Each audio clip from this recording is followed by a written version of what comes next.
I felt the sting before the words even settled. A slow, careful hurt like a paper cut you don't notice until it burns.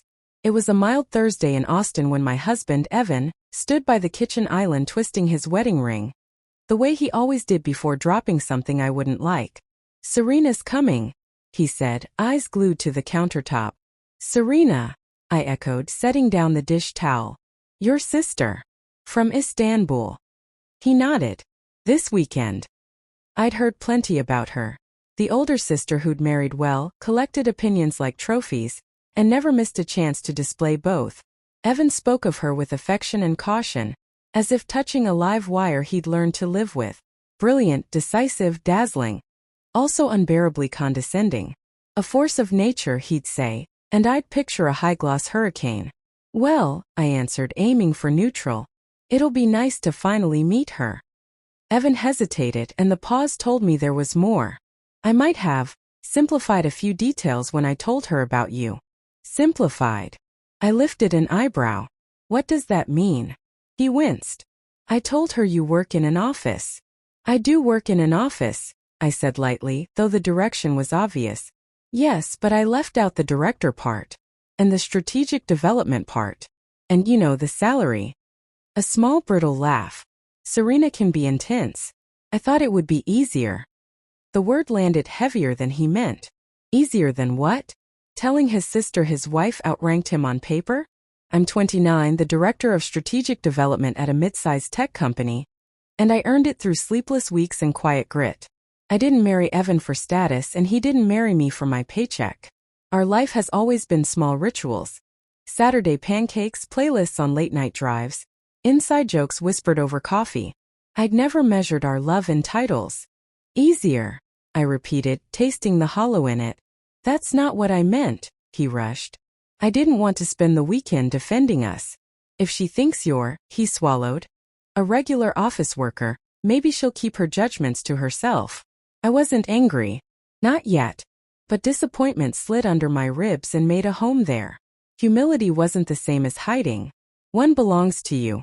The other belongs to shame, and it wasn't mine. "Okay," I said at last, curving my mouth into something that looked like a smile. "If that's how you want to play it." He exhaled, relieved. "Thank you. It's just for a few days. We'll go to Mom's for dinner Saturday. I just want peace." "Peace," I said, amused. "Sure." That night, while he slept, I sat by the window and watched Austin throw its soft glow against the sky. I thought about the woman I am, driven, careful, proud of what I've built, and the woman he apparently thought Serena needed. Instead of fury, something far more dangerous and delicious stirred. Mischief. If his sister expected someone ordinary, small, unimpressive, easy to sort into a box, what would happen if I gave her exactly that? Not the truth toned down, but a caricature bright enough to burn the eyes. A little social experiment slipped inside a family dinner. By morning I was committed. Relentless ambition had built my career. Playful rebellion would carry the evening. I opened my closet. Rows of tailored blazers, silk blouses, polished heels. The uniform of the woman I truly am, watched me like a jury. I reached past them and dug out a past life. Faded jeans with frayed knees and oversized market tee, sneakers whose soles threatened to peel. From an old storage box I fished up a weathered canvas tote I'd used in college, one strap hanging on like a loose tooth. Makeup came off. Sleek waves became a loose, slightly messy ponytail. I looked in the mirror and met a stranger. Not a director who runs high-stakes meetings, but a woman who might have clocked out of a part-time shift and caught the bus home. I smiled. Perfect. Evan walked in and stopped dead. "Lila, what are you wearing?" "Something casual," I said, turning with an exaggeratedly shy smile. "You look like, are you serious?" "You told Serena I'm just a regular office worker," I reminded him sweetly. "I thought I dressed the part. Helped sell the story." He rubbed his temples. "I didn't mean you had to go that far." "What's wrong?" I softened my voice half an octave, trying on the gentle uncertainty I planned to use. Too low level for her high standards? He opened his mouth, then closed it. "I just don't want this to get weird." "It's just dinner," I chirped, slinging the frayed tote over my shoulder. "What's the worst that could happen?" By evening we were driving through the quiet veins of the city. Evan gripped the wheel, glancing at me like he hoped I'd change my mind at a red light. Listen, he said. Serena isn't a bad person. She's just particular. Strong opinions. About everything. So, a self-appointed expert on how the rest of us should live. I watched the sky bruise into orange. Something like that, he sighed. Then I suppose tonight will be very educational, I said, and meant it. Serena was staying with their mother in a high-end condo complex. The kind of place where the lobby smells like wealth and fresh eucalyptus. Marble. Curated lighting. Even the elevator seemed to whisper. The door opened on the second knock. There she was, Serena Alavi. Tall. Poised. The kind of woman who has learned how to make an entrance and never forgot the lesson. Flawless waves framed a face accustomed to admiration. An emerald silk dress skimmed her figure, and a thin diamond bracelet flashed as she moved. Lila, I presume, she said, her smile precise. That's me. I chirped, dialing my voice just a touch too bright. It's so lovely to finally meet you, Serena. Evans told me so much. She extended her hand like a privilege. I took it with both of mine, pumping it once. Wow, your skin is so soft. Do you use one of those fancy European creams? A blink. A smooth recovery. I do take care of my skin, she said, stepping aside. Come in. Shoes off, please. Just had the place professionally cleaned. Inside, money spoke in every direction. Hand-woven rugs. Glass vases perched on pedestals. Gilt frames. Even the coffee table was a sculpture hosting glossy auction catalogs like peacock feathers. It's like a museum, I breathed. I'm afraid to touch anything. Most of this is from our travels, Serena beamed. That vase is Venetian glass, and the painting is by a contemporary Istanbul artist. Murat and I collect. Murat is your husband? I asked, pretending to forget the name Evan had repeated all week. Of course, she said, a hint of indulgence in her tone. He owns a chain of luxury hotels in Antalya. We met at one of his properties, love at first sight. How romantic. Evan and I met on the city bus. I smiled. I had too many grocery bags. He gave me his seat. Silence stretched, thin and telling. Evan coughed. Serena's smile tightened by a millimeter. Well, she said. Love finds us all. It does, I chirped. I almost dropped a bag of potatoes on his lap. Can you imagine? She pivoted. Evan told me you work in an office. Oh yes, I nodded eagerly. I'm sort of an assistant. I make coffee, answer phones, copy things. Nothing too fancy. I see, Serena murmured, triumph flickering in her eyes like a match. There it was, relief. I could almost hear the thought click into place. Of course. It's close to home, I added, twisting the tired tote strap. And my boss doesn't bother me much. It's nice. I'm sure it is, she said, voice warm and coated in sugar. Once she decided I wasn't a threat, she relaxed into her preferred role. The worldly mentor. With imported wine balance between manicured fingers, she began to instruct me on a life worth approving. You know, Lila, she said, it isn't enough for a woman to marry and keep house. We must cultivate ourselves, read, understand art, keep up with culture. Oh, absolutely, I nodded brightly. I read the back of cereal boxes every morning. She blinked, then forced a chuckle. I mean real art. Murat and I attend auctions in Istanbul. We've acquired exquisite pieces. That painting very exclusive. Do you buy them because you love them or? I widened my eyes.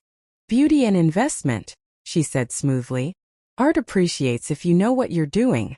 She crossed her legs, diamond anklet winking. Our apartment in Istanbul alone is worth about $1.5 million. Concierge gym, private pool. It isn't for everyone. It takes a certain level of success. $1.5 million, I echoed, faking awe. In dollars? Dollars? Yes, dear. US dollars. Her smile sharpened. I don't really understand money like that, I mused. How many bags of potatoes would that buy?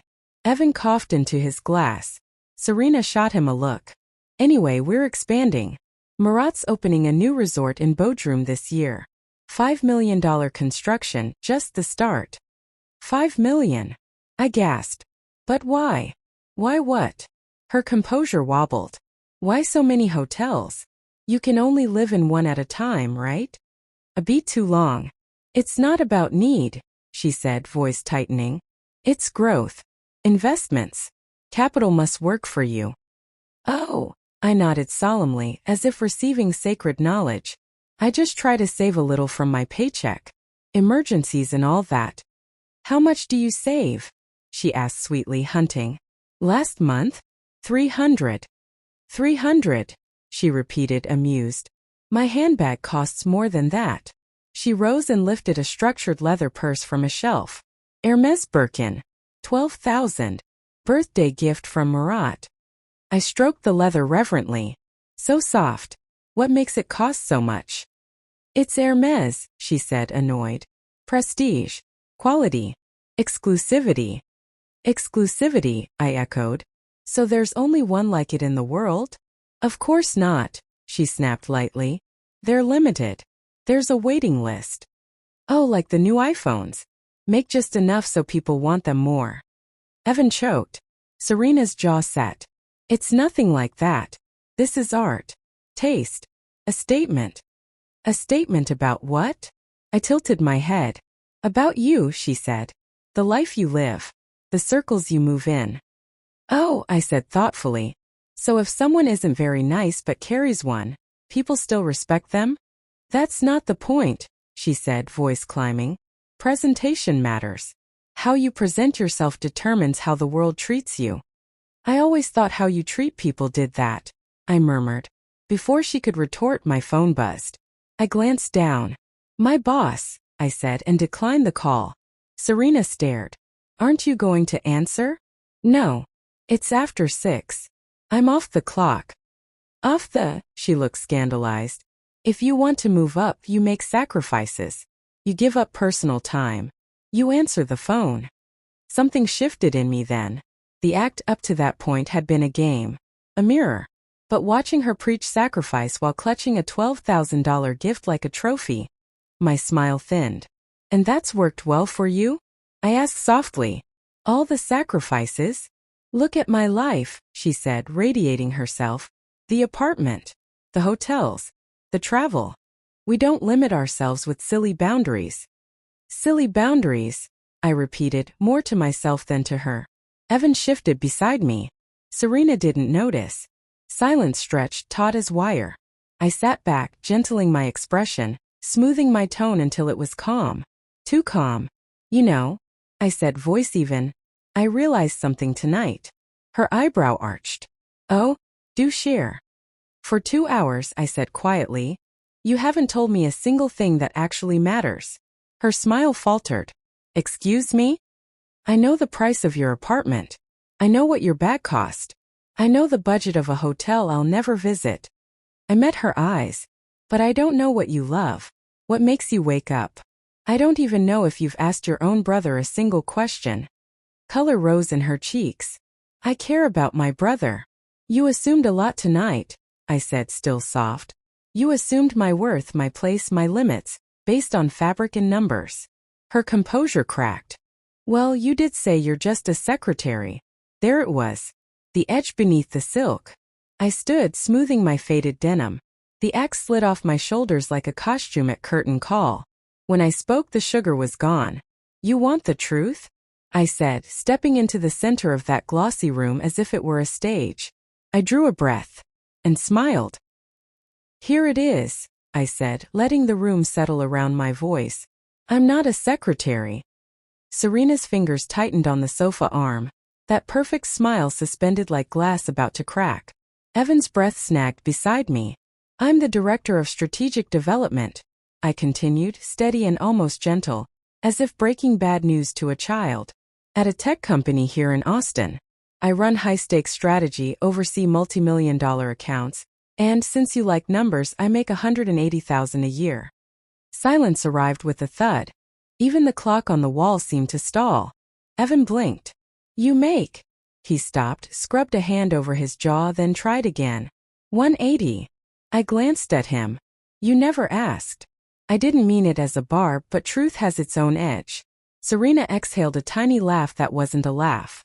Why on earth would you pretend to be less? Because I wanted to see how you treat people you believe are beneath you, I said, my tone flat with honesty. To watch what happens when the label isn't impressive enough to earn your respect. Color rose in her cheeks high and hot. How dare you come into my home, Anne? I'm not insulting you. I cut in, a thread of steel in my voice. I'm holding up a mirror. You've spent 2 hours reciting prices, bags, square footage, construction budgets, as though those digits could tell me who you are. But they don't. They only tell me what's been bought for you and by whom. Her mouth snapped shut. The diamond at her ankle winked like a warning light. And the tote you mocked? I added, brushing my fingers over the frayed strap. I didn't carry it because I had to. I chose it because it reminds me who I was when I started, and because I prefer to spend money on things that matter to me. Serena's posture went carved and still. Spare me the sermon. You just gave me yours, I said, soft as smoke. Sacrifice. Availability on command. Presentation over personhood. Tell me, when you put your head on the pillow at night, do those rules make you feel enough? For the first time, something like uncertainty flitted across her face, then vanished, shuttered by pride. This is precisely the kind of soft thinking that keeps people small, she said crisply. Power requires discipline and image. Doors open when you look like you belong. Doors open wider, I answered, when people trust you. And trust isn't measured in crocodile leather. Evan made a strangled noise, the kind you make when you're both horrified and impressed. The air tasted metallic. I could hear my own pulse. Serena stood, lifting the Birkin as if to remind us who was host here. The gesture was so practiced it bordered on ritual. I don't need your approval, Lila. Good, I said. Because you don't have mine. We stared at each other across a living room curated for worship. The rugs, the glass, the sighing art. If I had wanted to hurt her, I could have listed the rest. How she hadn't asked Evan a single question all night. How every sentence began and ended with herself. But I wasn't here to win a debate. I was here to end one. I turned to Evan. I'm done. He rose without a word. I slipped the strap of my battered tote over my shoulder. It squeaked, a small, almost clownish sound in that museum of money. Somehow that pleased me. At the door I paused. Serena, I said, not unkindly. She lifted her chin. Money is a tool, I told her. Not a personality. The hallway outside felt like an exhale. Elevator, silence. The faint hum of a building designed to insulate its people from the weather of ordinary life. On the ride down, Evan watched the numbers blink. 401. His reflection in the steel doors looked like a man who had just realized his house had a basement he'd never explored. We didn't speak until we were in the car and halfway down the block, streetlights peeling across the windshield like quiet waves. Finally Evan said, and stopped. His hands were at 10 and 2 too tight. I didn't know the salary had gone that high. It crept up, I said, staring out at the dark, familiar shape of our city. Raises. Bonuses. New accounts. He swallowed. I'm proud of you. The words came out raw. I've always been proud. I should have said it louder. To everyone. You don't owe the world my resume, I said, and meant it. But you owe me the truth. He flinched almost imperceptibly. You're right. We rode under another wash of light. A couple on scooters zipped past us, laughing. Austin's skyline winked like a secret you could almost keep. I thought I was protecting you, he said after a while. From her. From the comparisons. She turns everything into a scoreboard. I didn't want you in her crosshairs. There's a difference between avoiding a fight, I answered, and pretending there's nothing worth fighting for. He nodded, eyes going shiny and then clear again. I hear you. Neither of us spoke after that, and the silence wasn't empty, it was full. Full of all the things we just learned about each other in a room that smelled like money. When we pulled into our spot and the engine went still, Evan didn't reach for the door. He just sat there breathing, as if surfacing after a long swim. I'm sorry, he said finally, voice low and certain. For all of it. For downplaying you. For letting someone else write our story to make the evening easier. You deserved better. I turned to him, fingers still curled around my tote strap. The hallway light outside the windshield flickered bright dim like a heartbeat. For what exactly? I asked, not to trap him, never that. but because I needed to hear him name it. He met my eyes. For making you small to keep the peace. The sentence hung between us, fragile and momentous. Something in my chest unlocked with a click I felt more than heard. Before I could answer, a shape moved in the rear view. Someone stepping out from the shadow of the building. A neighbor, a stranger, just a body crossing our path. Evan startled a little, and the moment fractured like sugar glass. My hand found the door handle. I drew a breath. And then, from the glove compartment, his phone lit up, vibrating against the manual with an insect-bright buzz. Serena. Incoming call. I looked at him, he looked at me. The screen flashed and hummed. He reached for it. I laid my hand over his. Don't, I said. He froze. The car was quiet except for the tremor of the phone. A trapped heartbeat between our palms. The phone buzzed again, insistent. Evan hesitated, his thumb hovering just above the glowing screen. Maybe she wants to apologize, he murmured. Or maybe, I said quietly, she wants to win the last word. The vibration stopped. The screen went dark. For a long moment we sat in the kind of silence that isn't empty. It's heavy, pulsing with everything that hasn't been said. Evan finally leaned back in his seat, his hands falling to his lap. I didn't think she'd call, he said, his voice tired. I turned toward him, my expression soft but unreadable. You didn't think she'd lose. He blinked, the words sinking in. You think that's what this was? A fight? I shook my head. No, Evan. I think she's been fighting her whole life.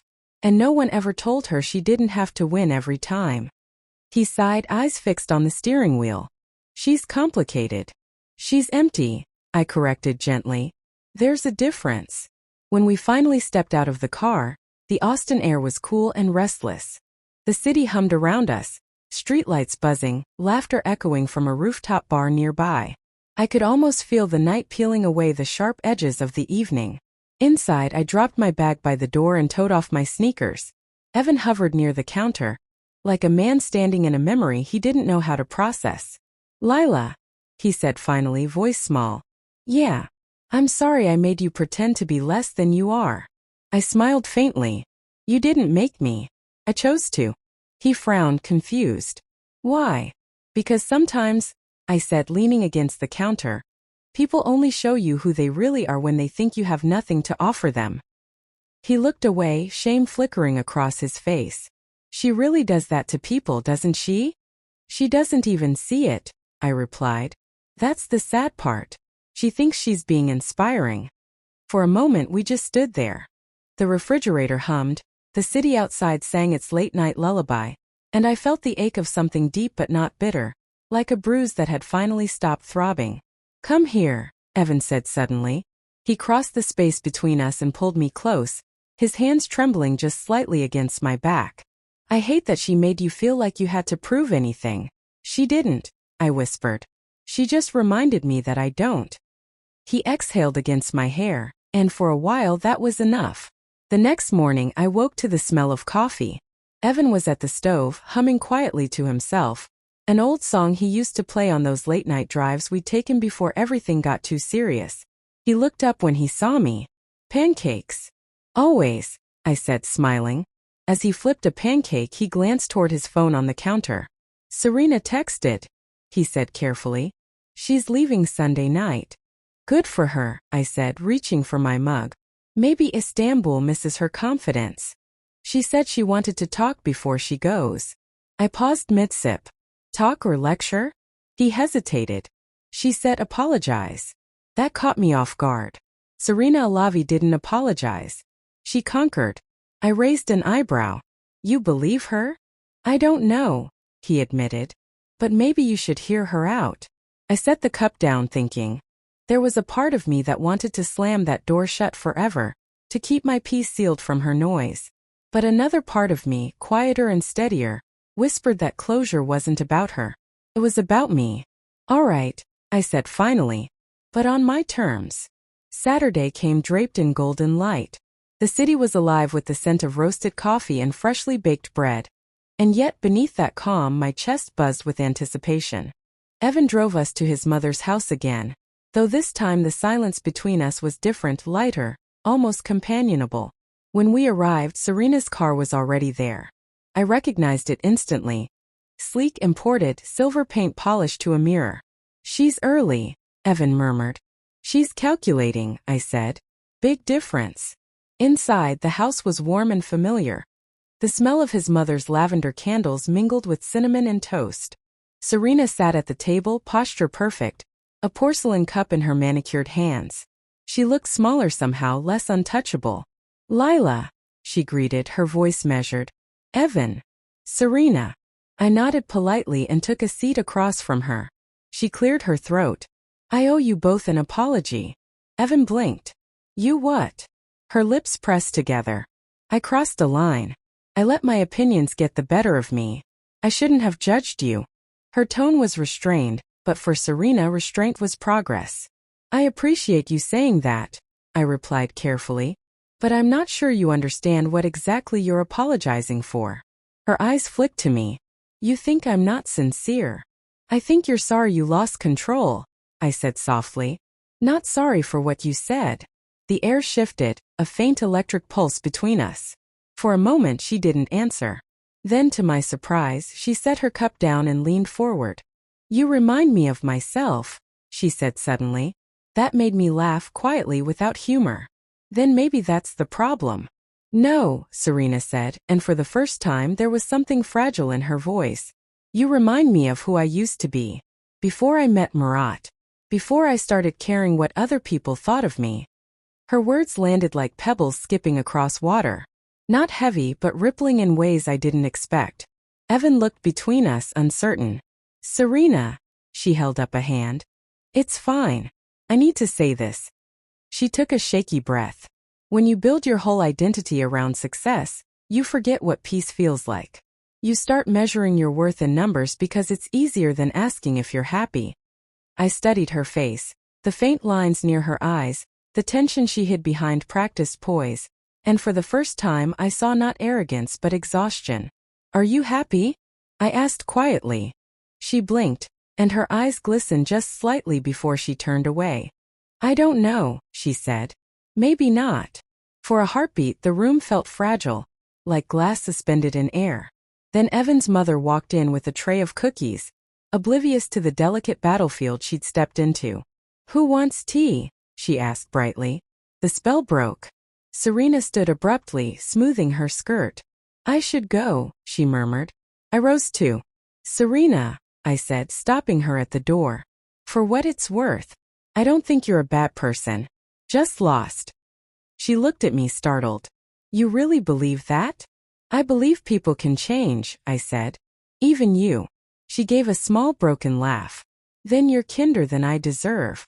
When the door closed behind her, Evan let out a breath he'd been holding.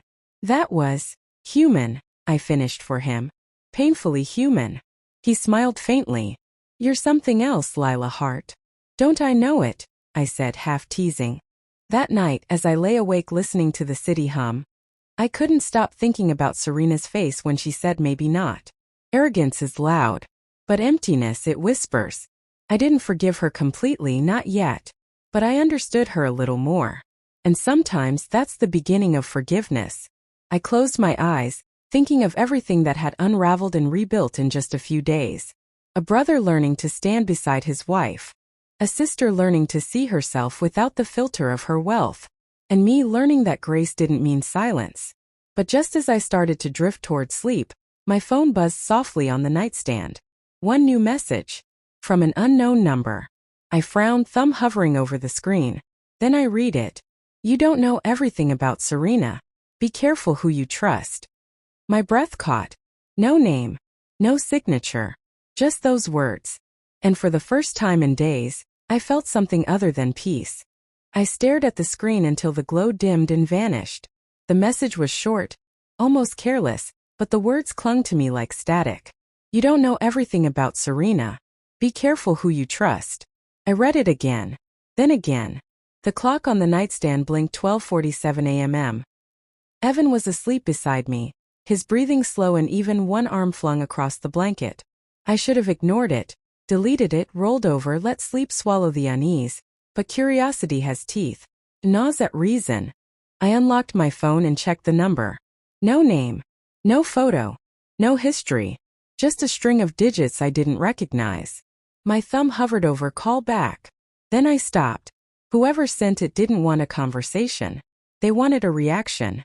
Still, the question burrowed in. What didn't I know about Serena? The next morning I woke early, restless.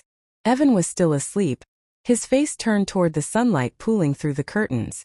I slipped out of bed, brewed coffee, and sat at the table staring at my phone. No new messages. No missed calls. Could have been a prank. Someone from work. A wrong number. Except, it had come less than 2 hours after Serena left our house. The timing was too perfect. Too sharp to be coincidence. When Evan finally wandered in, yawning, I tried to sound casual. Hey, did your sister make it to the airport? He nodded, rubbing his eyes. Yeah, she texted Mom.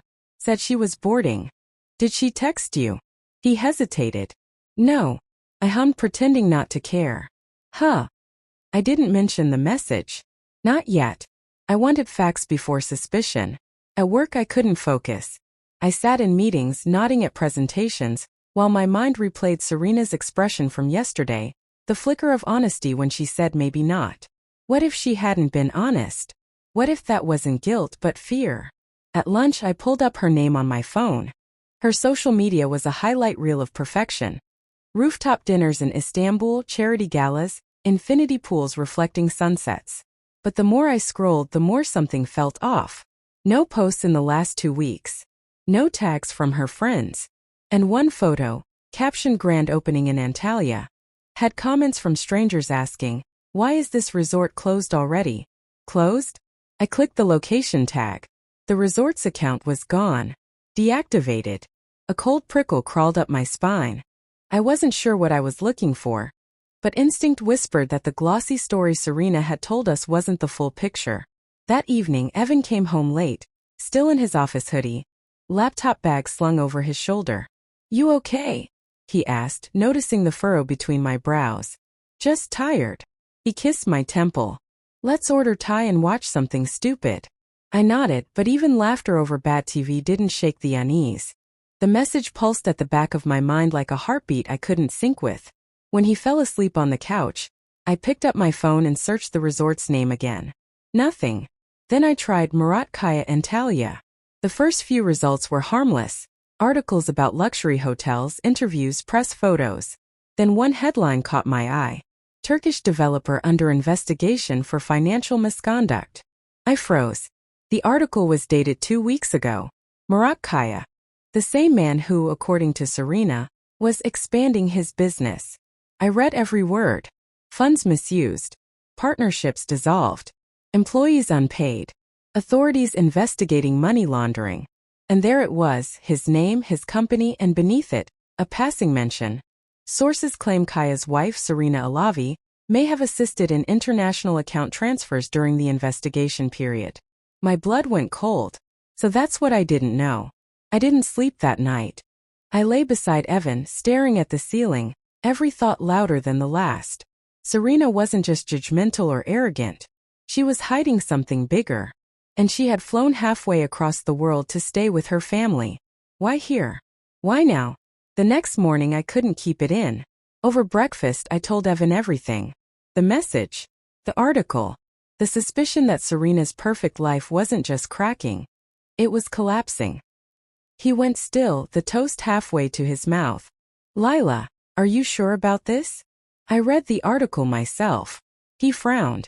But that could be, maybe it's false. Gossip. You know how tabloids work. This wasn't a tabloid, Evan. It was Reuters. He blinked. Wait, Reuters. I nodded grimly. He sank into the chair, rubbing his forehead. Jesus. She didn't say a word. Would you, if your husband was being investigated for fraud? He didn't answer. Then his phone buzzed. He glanced at the screen and went pale. It's Serena, he whispered. She's calling. My stomach clenched. Answer it. He put it on speaker. Evan. Her voice trembled, thin and brittle. Please don't hang up.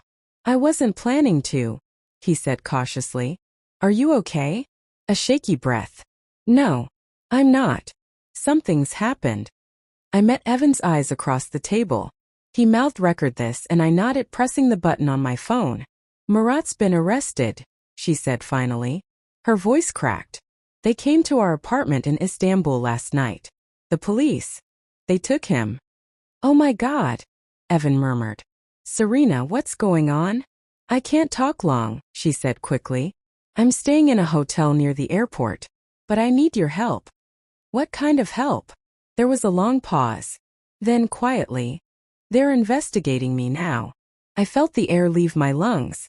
Evan glanced at me, panic flashing in his eyes. Serena, what do you mean investigating you? Murat used my accounts, she whispered. Transfers, signatures. I didn't know what he was doing. But now they think I was involved. I could be charged. My pulse thudded in my throat. Where are you? I asked. She hesitated, clearly startled to hear my voice. Lila?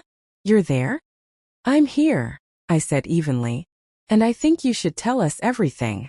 I can't, she said, her voice breaking. Not over the phone. Please, Evan. I need a place to stay. Just for a few days. Until my lawyer sorts this out.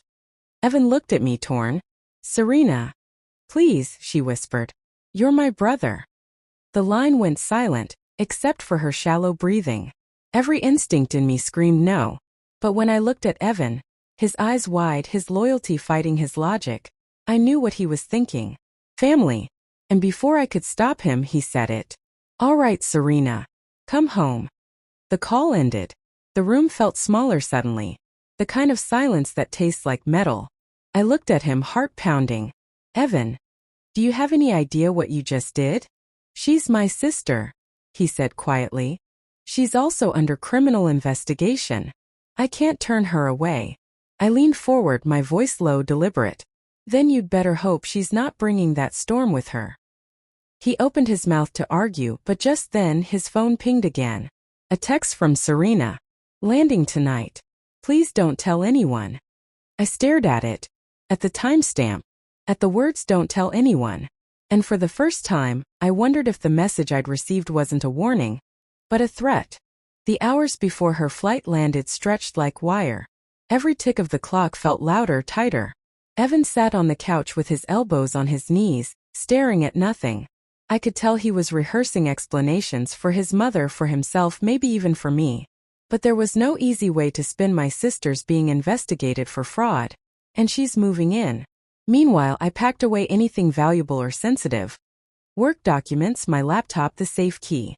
A part of me hated how paranoid I felt, but another part whispered that being careful wasn't paranoia. It was survival. By sunset, Austin's skyline had dimmed into amber shadows. When the knock came at the door, my heart lurched even though I'd been expecting it. Evan opened it. Serena stood there, no makeup, hair pulled into a loose bun. Her eyes, once sharp and controlled, looked hollow-rimmed in red. She wore a beige coat that hung on her like a confession. Hey, she said softly. Come in, Evan said, his voice tight. I stayed in the kitchen doorway, arms crossed. She glanced at me, her gaze unreadable. Lila, she said carefully. Thank you for letting me. I didn't, I interrupted. Evan did. For a heartbeat, she didn't move. Then she nodded once. A quiet acknowledgement of the truth she couldn't argue. She stepped inside, dragging a single suitcase behind her. The sound of the wheels scraping across the floor seemed to echo forever. That night, no one slept. Serena sat at the table, nursing a cup of tea she barely touched. Evan asked questions, and she answered them in half-truths, like a witness trying to control her own cross-examination. Murat's company mishandled investor funds, she said. It started small, money moved between accounts, loans taken under different names. I didn't ask questions. I didn't want to know. Why not? I asked. She stared down at her tea. Because knowing would have made me guilty. There it was, the line between arrogance and survival. And now? I asked. You're here to hide? Her eyes flicked up, sharp again for the first time in days. I'm here because I can't go anywhere else. The press is outside my apartment. My friends stopped answering. The lawyers are circling like vultures. I just needed family. Evan reached out, resting his hand over hers. You'll stay here. We'll figure it out. She looked at me then, waiting, measuring. I won't get in the way, she said quietly. I held her gaze for a long time. You already are. Days passed slow and uneasy. Serena slept in the guest room. She kept to herself mostly, except for early mornings when she'd sit by the window scrolling through her phone, the glow of the screen reflected in her tired eyes. Evan tried to play peacemaker, cooking breakfast, making small talk, pretending this was normal. But it wasn't. It was like living with a thunderstorm that hadn't decided where to strike. Then on the third morning I found her in the kitchen. She was on my laptop. Excuse me, I said, stepping closer. She flinched. Oh, I just needed to check something. I thought. You thought wrong, I said sharply, closing it with one hand. You don't touch my work. Her jaw tightened. You don't trust me. No, I said flatly. I don't. She looked at me for a long moment, then gave a slow, humorless smile. You're not as nice as you pretend to be. And you're not as innocent as you pretend to be, I replied. The air between us crackled. Evan walked in carrying his coffee mug. What's going on? Nothing, Serena said quickly, slipping past him. Just a misunderstanding. But as she walked away, I noticed something. She had slipped a flash drive into her pocket. That night, I waited until everyone was asleep. Then I opened my laptop and checked my files. 2 folders were missing. Both belonged to confidential projects, contracts and development plans for a deal we hadn't even announced yet. My stomach dropped. I opened the trash bin. Empty. The drive activity log showed a new external device had been connected around 7 a.m. Serena's morning tea time. I clenched my fists. It wasn't just carelessness. It was deliberate. I woke Evan immediately. She stole from me. He blinked, half asleep. What? She copied my files. Work files. My company data. He sat up. Lila, slow down. How do you know? Because I checked the log. She used a flash drive. She didn't even bother to hide it. He raked a hand through his hair, disbelief flickering across his face. Maybe she didn't know what they were. She's not stupid, Evan, I snapped. She's desperate. He was silent for a moment. All right, he said finally. Let's ask her in the morning. But morning came and she was gone. The guest room was empty. Her suitcase missing. Her phone charger gone. And on the kitchen table, a note written in her sharp, practiced handwriting. I'm sorry. I didn't mean to cause more trouble. Tell Mom I'll call when it's safe. Please don't try to find me. Beneath it sat the flash drive. Or rather, a flash drive. Evan picked it up carefully. Do you think this is the one? I stared at it. Or it's a decoy. I plugged it into my laptop. The folder opened immediately. Inside were photos, hundreds of them. Receipts. Bank statements. Signatures. Documents in Turkish and English. What is this? Evan breathed. I scrolled through the files, my pulse thundering. They weren't mine. They were hers. Murat's accounts, I said. Transfers. Offshore ledgers. I clicked on a file labeled Proof, PDF, and there it was, an email chain between Murat and a man from a U.S. based shell company. Each message copied to Serena's personal address. She wasn't running from the investigation. She was building a case. She's trying to expose him, I whispered. Evan frowned. Then why steal your files? Because she needed a way out, I said slowly.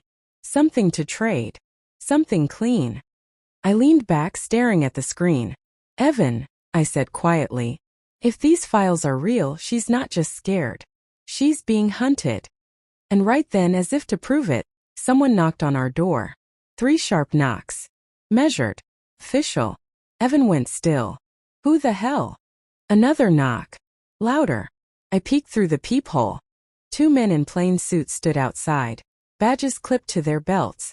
Federal agents, one said calmly, holding up an ID toward the camera. We're looking for Serena Alavi. My breath caught. Evan looked at me, pale. She's gone, I whispered. The agent's voice came again, low and certain. Then we need to come in. The sound of those knocks still echoes in my bones. Measured. Calm. Like men who already know what they'll find.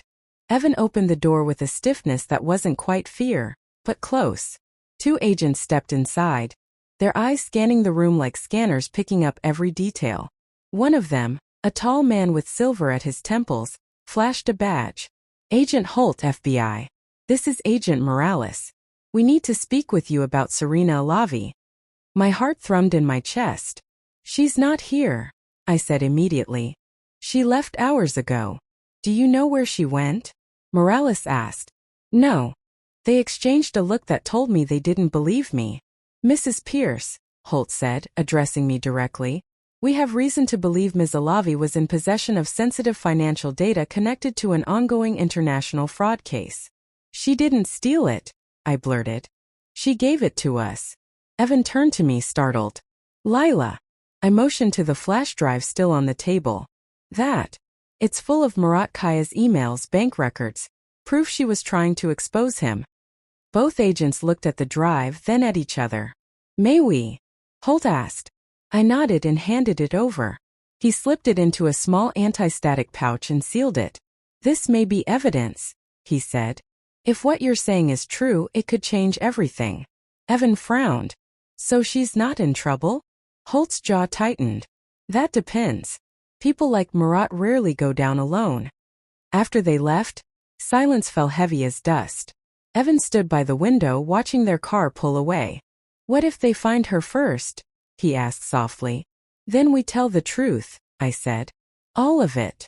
But even as I said the words, I wasn't sure I believed them. Truth is simple in theory. In real life it's dangerous. I spent the rest of the night staring at the empty guest room. The bed was still rumpled, the faint scent of her perfume lingering in the air. On the nightstand sat her tea mug, half full and cold.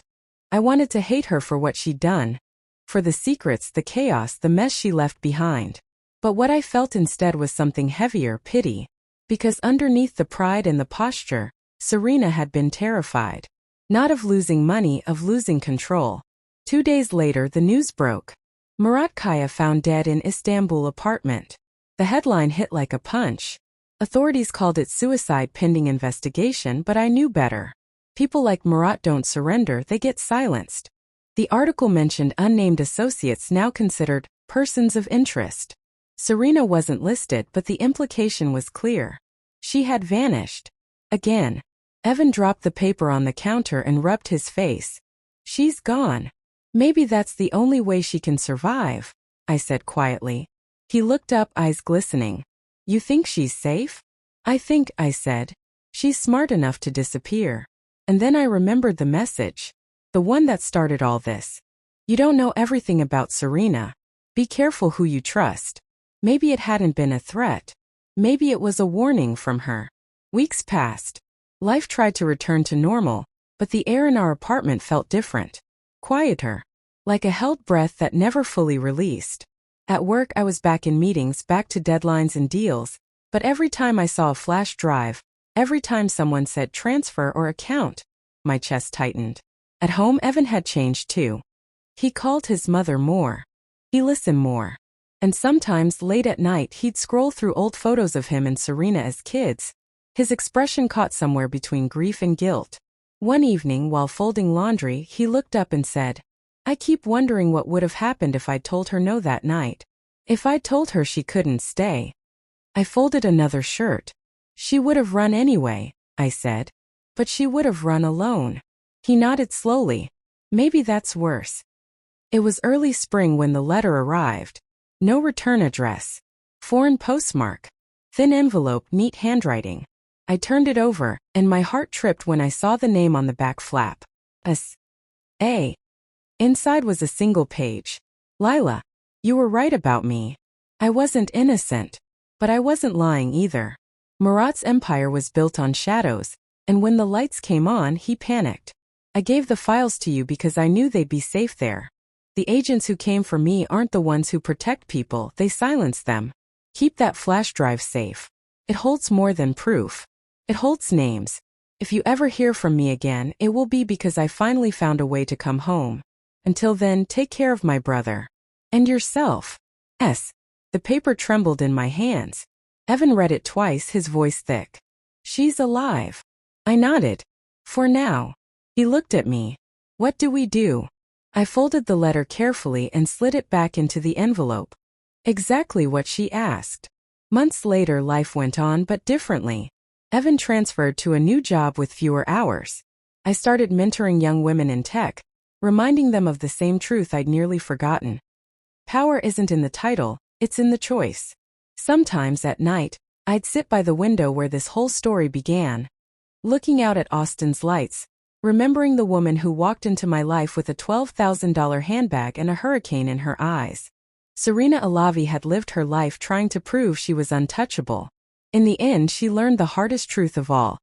Everyone breaks. The question is what you build from the pieces. And me? I learned something too. Strength doesn't always roar. Sometimes it just says, no more hiding. I smiled watching the city breathe outside. The world would never know what really happened between us. What was lost, what was buried, what was quietly won. But I did. And that was enough.